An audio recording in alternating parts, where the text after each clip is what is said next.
Our starting point is the president's weekly meeting with his chief aides at Cheongwadae, topping the agenda jobs, budget bill, and Washington's latest proposal to start talks on modifying the free trade pact with Seoul.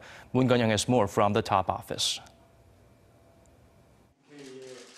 It's the president's first meeting of chief secretaries and aides since his return from a 5-day tour to Germany. Having focused on global diplomacy and international affairs for the past week, President Moon Jae-in recalibrated his focus on pending domestic affairs. First and foremost, jobs. 일자리를 새 정부의 최우선 과제로 놓고 국민들에게 희망을 드리고자 했는데 추경이 아직도 국회에서 잠자고 있는 현재의 상황이 너무나 안타깝습니다.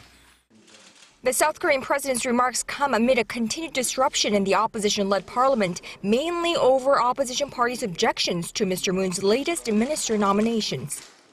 더 이상은 지체할 시간이 없습니다.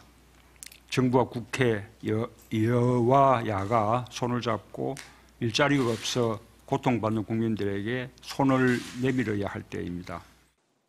Also discussed during the weekly meeting was Washington's proposal for a special meeting to start negotiations on possible amendments and modifications to the 5-year-old Korea-U.S. Free Trade Agreement. President Moon ordered his aides to prepare for all possible scenarios without any prejudgment. That's according to multiple senior Blue House officials who were in attendance Thursday morning.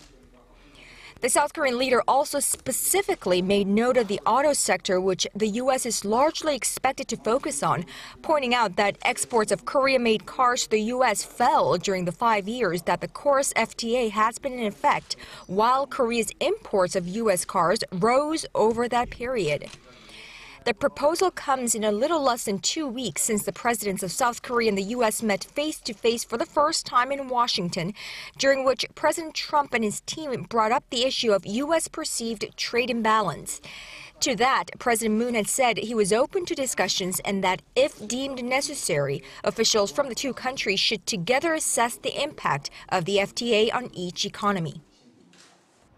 That stance by the president remains the same as he questioned whether it was truly and solely the free trade agreement that's enlarged the U.S. trade deficit with South Korea.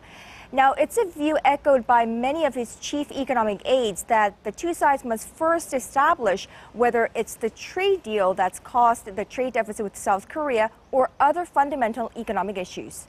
Moon Jae-in, Arirang News.